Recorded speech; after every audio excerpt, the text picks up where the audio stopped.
Assalamualaikum warahmatullahi wabarakatuh. Saya Nalul Hafiza dengan NIM 2214070167 akan menganalisis bab 1 pendahuluan. Bagian isi, pertama latar belakang masalah, fungsinya untuk memberikan dasar dan alasan mengapa penelitian ini perlu dilakukan. Dalam skripsi yang diteliti, terdapat beberapa poin, yaitu yang pertama, pentingnya masalah. Pada halaman 1, yang mana variabel X, media pembelajaran melalui model pembelajaran discovery learning, dan variabel Y, hasil belajar siswa pada pembelajaran biologi. Yang kedua, masalah. Ada pada halaman 3, yang mana biologi sering dianggap sulit karena sifat yang abstrak dan membutuhkan banyak hafalan. Yang ketiga, penyebab masalah. Ada pada halaman 3, kurangnya media pembelajaran inovatif dan penggunaan metode ceramah. Yang keempat, implikasi, hasil belajar siswa yang kurang maksimal. Yang kelima, solusi. Ada pada halaman 3, menggunakan media pembelajaran discovery learning. Yang keenam, GAB. Ada pada halaman 6, seperti penelitian terdahulu dari Hanum DKK 2022. Yang ketujuh, novelty. Ada pada halaman 6, maka dari itu penelitian tertarik untuk melakukan penelitian dengan judul studi literatur media pembelajaran melalui model pembelajaran discovery learning dalam meningkatkan hasil pembelajaran siswa dalam pembelajaran biologi. Yang kedua, identifikasi masalah, yaitu mengidentifikasi semua masalah yang berkaitan dengan topik penelitian. Fungsinya memetakan permasalahan secara terstruktur sebagai dasar pengembangan penelitian. Yang ketiga, batasan masalah, yaitu menentukan lingkup penelitian agar fokus dan terarah. Fungsinya menghindari kajian yang terlalu luas dan memastikan penelitian dapat menyelesaikan. Contohnya ada pada halaman 6, dalam skripsi hanya mencakup analisis media pembelajaran yang digunakan dalam model discovery learning berdasarkan literatur yang relevan dalam 10 tahun terakhir. Yang keempat, rumusan masalah, menjabarkan pertanyaan penelitian yang ingin dijawab. Fungsinya menjadi panduan utama dalam pelaksanaan penelitian. Contohnya ada pada halaman 6. Yang pertama, media pembelajaran yang digunakan dalam model discovery learning untuk pembelajaran biologi. Yang kedua, seberapa besar aktivitas penggunaan media tersebut dalam meningkatkan hasil belajar siswa. Yang kelima, tujuan masalah, menjelaskan apa yang ingin dicapai dari penelitian. Fungsinya memberikan arah yang jelas untuk penelitian. Contohnya ada pada halaman 7. Yang pertama, mengetahui jenis media pembelajaran yang digunakan. Yang kedua, menganalisis aktivitas media dalam meningkatkan hasil belajar siswa. Yang keenam, manfaat penelitian. Fungsinya memberikan gambaran tentang dampak positif penelitian bagi pihak-pihak terkait. Contohnya pada halaman 7, yang pertama, teoritis, menambahkan wawasan tentang pengetahuan media dalam pembelajaran biologi. Yang kedua, praktis, membantu guru memilih media pembelajaran yang sesuai untuk meningkatkan hasil belajar siswa. Yang ketujuh, definisi operasional, mengidentifikasi istilah-istilah penting dalam penelitian agar tidak terjadi salah tafsir. Fungsinya memastikan pembaca memahami istilah dalam konteks penelitian. Contohnya ada pada halaman 9 yang berisi, yang pertama, media pembelajaran alat bantu seperti audiovisual, e-model, dan lainnya yang mendukung proses belajar. Kemudian kelebihan. Yang pertama, setiap komponen pada bab 1 disusun secara berurut, mulai dari latar belakang hingga definisi operasional, sehingga memudahkan pembaca memahami arah penelitian. Yang kedua, latar belakang, mencantumkan referensi ilmiah dan ayat Al-Quran yang relevan, meningkatkan kredibilitas akademis. Kemudian dari kekurangannya, yang pertama, tidak ada data pendukung konkret untuk memperkuat argumen tentang aktivitas media pembelajaran atau model discovery learning. Yang kedua, bagian referensi pada latar belakang terlihat generik dan tidak menunjukkan pembaruan dari penelitian terdahulu. Kemudian saran perbaikan, yang pertama, tambahan data kuantitatif atau hasil penelitian terakhir yang relevan dengan aktivitas discovery learning dalam pembelajaran biologi. Yang kedua, gunakan lebih banyak jurnal atau artikel ilmiah terbaru untuk memperkuat argumen. M2214070167 akan melanjutkan analisis bab 2, kajian pustaka dan landasan teori. Bab 2, mengulas teori penelitian terdahulu dan kerangka berpikir untuk memberikan dasar ilmiah dan menjelaskan hubungan antar variabel dalam penelitian. Tujuan bab 2 untuk memahami teori dan penelitian terdahulu yang relevan sebagai dasar penelitian, menyusun kerangka berpikir yang menjelaskan hubungan antar variabel, serta menunjukkan kontribusi penelitian dalam literatur yang ada. Bagian isi, yang pertama, landasan teori adalah penjelasan yang mendasari penelitian, mencakup teori-teori utama yang menjelaskan variabel penelitian. Fungsinya untuk memberikan kerangka konseptual dan ilmiah, mendukung hipotesis atau pertanyaan peneliti. Contoh pada skripsi, yang pertama, media pembelajaran menjelaskan sebagai alat bantu yang memudahkan siswa memahami materi pembelajaran. Kedua, model discovery learning dijelaskan sebagai model pembelajaran berbasis saintifik yang melibatkan siswa secara aktif untuk menemukan konsep. Yang kedua, kerangka berpikir menjelaskan hubungan antar variabel secara sistematis. Fungsinya menggambarkan proses logis bagaimana variabel bebas mempengaruhi variabel terikat. Biasanya, kerangka berpikir disajikan dalam bentuk narasi dan diagram. Contohnya, penggunaan media pembelajaran yang tepat dapat meningkatkan efektivitas model discovery learning. Media seperti audiovisual membantu siswa memahami konsep biologi yang abstrak sehingga meningkatkan hasil belajar siswa. Yang ketiga, penelitian yang relevan. Penelitian yang relevan membandingkan peneliti sebelumnya dengan penelitian saat ini. Fungsinya menunjukkan kesenjangan penelitian dan memberikan dasar untuk penelitian baru.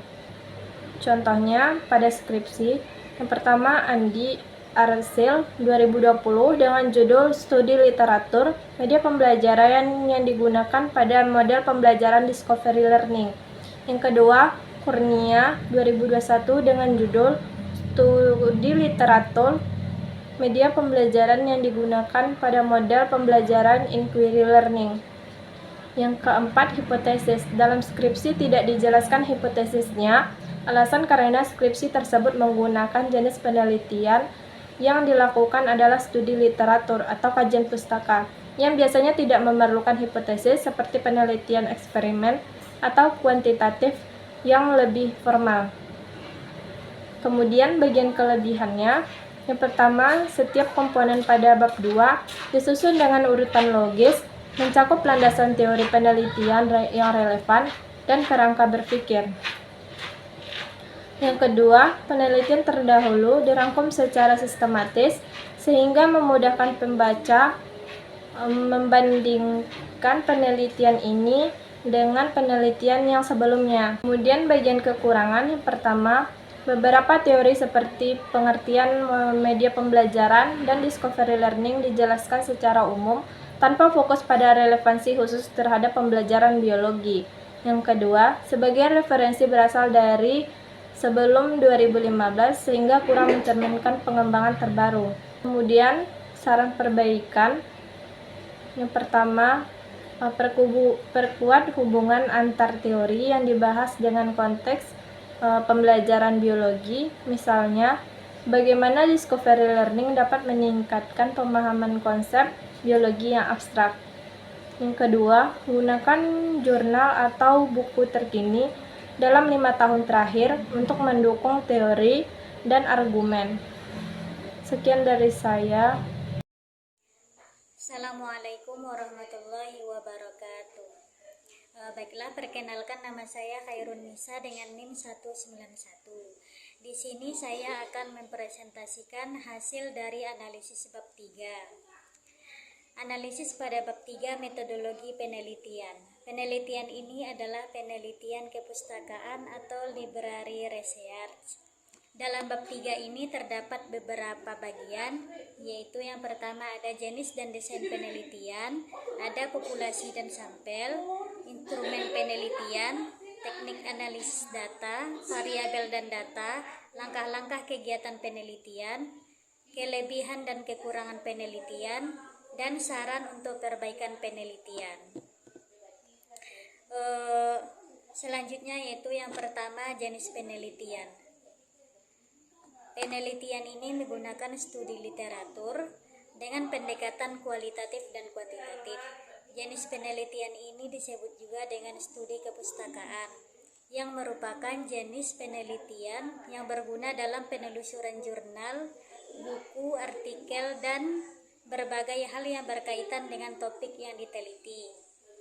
Desain penelitian ini menggunakan pendekatan kualitatif dan persentase yang dianalisis secara kuantitatif. Selanjutnya yaitu populasi dan sampel. Peneliti mengumpulkan banyak sekali data sebanyak 50 artikel ilmiah dari jurnal nasional, proceeding, artikel, dan skripsi mengenai media pembelajaran melalui model pembelajaran discovery learning dalam meningkatkan hasil belajar siswa pada pembelajaran biologi. Selanjutnya yaitu instrumen penelitian.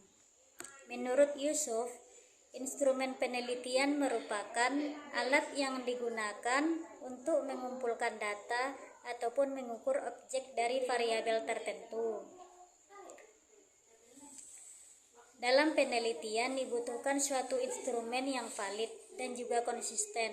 Dalam penelitian ini, penelitian mengumpulkan banyak sekali data sebanyak 50 artikel ilmiah, yaitu dari jurnal nasional, proceeding, artikel, dan skripsi mengenai media pembelajaran melalui pembelajaran discovery learning dalam meningkatkan hasil belajar siswa pada pembelajaran biologi.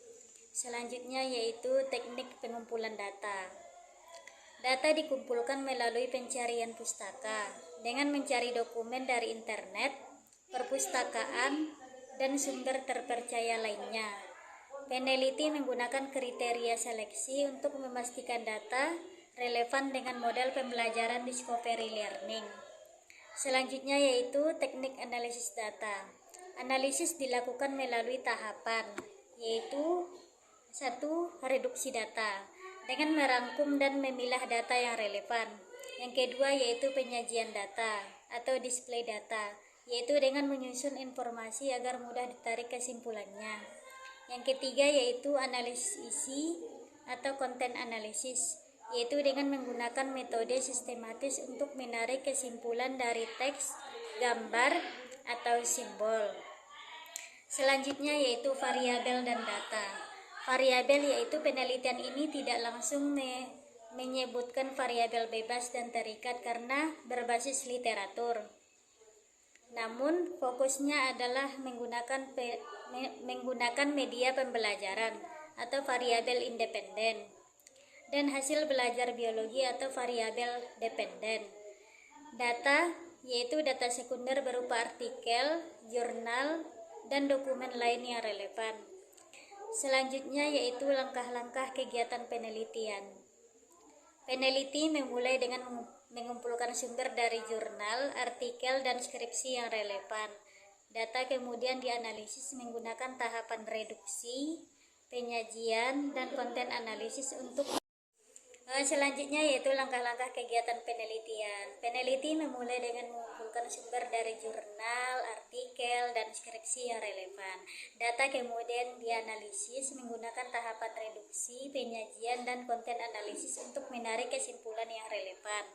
Selanjutnya yaitu ada kelebihan dari penelitian, yaitu yang pertama dengan konsistensi metodologi. Penelitian ini menunjukkan penerapan sistematis dalam metode pengumpulan data dan analisis, menjadikan hasilnya terstruktur. Yang kedua yaitu jumlah sumber yang memadai. Dengan penggunaan 50 artikel, memberikan cakupan data yang luas. Yang ketiga yaitu analisis berlapis, yaitu pendekatan reduksi data, display data, dan analisis isi menjamin bahwa data diolah secara mendalam dan menyeluruh. Selanjutnya yaitu saran perbaikan. Yang pertama, dengan menambahkan penjelasan tentang validitas data. Jelaskan metode yang digunakan untuk memastikan kebebasan dan reliabilitas sumber data. Yang kedua, terperinci teknik sampling, yaitu dengan menyebutkan kriteria seleksi secara spesifik untuk menunjukkan alasan pemilihan dokumen. Yang ketiga yaitu dengan menambahkan analisis kontekstual, yaitu dengan menyertakan diskusi tentang bagaimana variabel eksternalnya.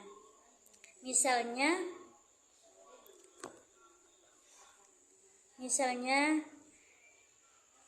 demografi siswa atau jenis media, yaitu mempengaruhi hasil belajar yang mempengaruhi hasil belajar. Yang keempat yaitu gunakan grafik atau tabel untuk meringkas data. Data yang dianalisis akan lebih jelas bila dilengkapi dengan validitas berupa grafik atau tabel. Sekian presentasi analisis dari bab 3. Assalamualaikum warahmatullahi wabarakatuh. Assalamualaikum warahmatullahi wabarakatuh. Saya Salma Mumtazah dari 170 akan membahas tentang bab 4 dan bab 5 tentang hasil penelitian dan pembahasan. Adalah yang pertama penggunaan media beragam. Bab 4 menunjukkan analisis penggunaan media pembelajaran seperti audiovisual, web mapping, virtual laboratory, dan lainnya. Variasi ini memperlihatkan pendekatan yang komprehensif terhadap pemanfaatan media. Yang kedua, efektivitas discovery learning, yaitu mode pembelajaran discovery learning mampu meningkatkan hasil belajar siswa, terutama dengan media menarik seperti Minimax dan Google Meet yang membantu siswa lebih fokus dan termotivasi. Yang ketiga, penyajian data yang sistematis. Data analisis disajikan secara terstruktur melalui tabel dan deskripsi sehingga mudah dipahami pembaca. Yang keempat, relevansi dengan studi terdahulu. Penelitian ini mendukung studi sebelumnya yang menunjukkan efektivitas kombinasi model pembelajaran dan media inovatif dalam meningkatkan pemahaman siswa. Selanjutnya, kekurangan pada bab 4. Yang pertama, minimnya analisis mendalam pada media yang tidak efektif, seperti media torso ditemukan tidak memberikan dampak signifikan, tetapi pembahasan mengenai alasan kegagalan atau keterbatasannya kurang mendalam. Kedua, kurangnya penekanan pada kendala implementasi, berupa hambatan teknis seperti kesiapan siswa dan guru, akses terhadap media, atau waktu implementasi tidak dibahas secara mendetail, yang penting untuk memberikan konteks pada hasil penelitian. Yang ketiga, presentasi data tidak disertai pembahasan kualitatif. Dengan penyajian data, presentasi mengenai penggunaan media pembelajaran lebih berfokus pada kuantitas dibandingkan dampaknya terhadap hasil belajar. Keempat, belum ada hubungan kuat dengan karakteristik materi biologi. Mungkin bab ini kurang mengeksplor bagaimana media tertentu dapat secara spesifik membantu siswa memahami aspek-aspek biologi yang sulit, seperti istilah ilmiah atau konsep abstrak. Saran perbaikan berbasis teori. Pertama, perluas analisis kegagalan media dengan tinjau secara teoritis mengapa media seperti torso tidak efektif. Yang kedua, bahas kendala implementasi dengan menambahkan pembahasan mengenai hambatan teknis dan strategi untuk mengatasinya. Ketiga, hubungkan dengan karakteristik materi, berupa perkuat argumen bagaimana media spesifik membantu dalam memahami konsep biologi. Yang keempat, gabungkan analisis kualitatif. Selain menyajikan data kuantitatif, tambahkan narasi tentang bagaimana siswa merespon media secara subjektif untuk memberikan gambaran holistik dampaknya pada pembelajaran. Yang kelima, referensi teori pendukung. Gunakan teori dari pakar seperti Piaget atau teori konstruktivisme atau Brunel atau teori pembelajaran berbasis penemuan untuk memperkuat argumen tentang manfaat discovery learning yang didukung oleh media. Selanjutnya, ringkasan hasil penelitian skripsi pada bab 5 mengenai media pembelajaran melalui model discovery learning dalam pembelajaran biologi menunjukkan bahwa penerapan model ini secara signifikan meningkatkan hasil belajar siswa pada tahun ajaran 2022 atau 2023. Hasil penelitian mencatat bahwa pertama, peningkatan aktivitas siswa dengan siswa menunjukkan peningkatan partisipasi aktif dalam proses pembelajaran dengan keterlibatan yang lebih tinggi dibandingkan metode tradisional. Yang kedua, hasil belajar yang meningkat. Ketuntasan belajar siswa juga mengalami peningkatan dari 53,8% menjadi 80,5% setelah penerapan model Discovery Learning. Yang ketiga, kemandirian dan kreativitas. Model ini mendorong siswa untuk menemukan pengetahuan secara mandiri yang berkontribusi pada pengembangan keterampilan berpikir kritis dan kreativitas mereka. Kelebihan pada bab 5 ialah yang pertama, mendorong keterlibatan aktif, yaitu berupa siswa lebih aktif terlibat dalam proses pembelajaran yang meningkatkan motivasi dan pemahaman mereka terhadap materi. Yang kedua, pengembangan keterampilan berpikir kritis. Model ini membantu siswa untuk berpikir kritis dan kreativitas dalam menyelesaikan masalah. Ketiga, pembelajaran yang bermakna. Proses penemuan sendiri membuat pembelajaran menjadi lebih bermakna bagi siswa. Selanjutnya, kekurangan pada bab 5. Pertama, waktu yang diperlukan. Dengan penerapan model ini memerlukan waktu lebih lama dibandingkan metode tradisional karena siswa harus mencari informasi dan menyimpulkan sendiri. Yang kedua, kesulitan bagi siswa tertentu. Siswa dengan kemampuan belajar rendah mungkin mengalami kesulitan dalam menemukan konsep yang dapat menyebabkan frustasi. Ketiga, keterbatasan fasilitas. Fasilitas yang diperlukan untuk menerapkan model ini tidak tersedia serta menghambat proses pembelajaran. Selanjutnya, saran perbaikan dengan rekomendasi tambahan.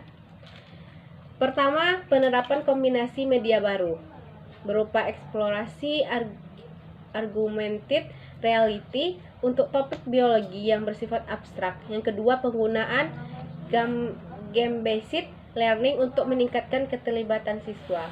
Yang kedua, pelatihan guru dan evaluasi terus-menerus berupa pelatihan intensif bagi guru dalam menggunakan media berbasis teknologi.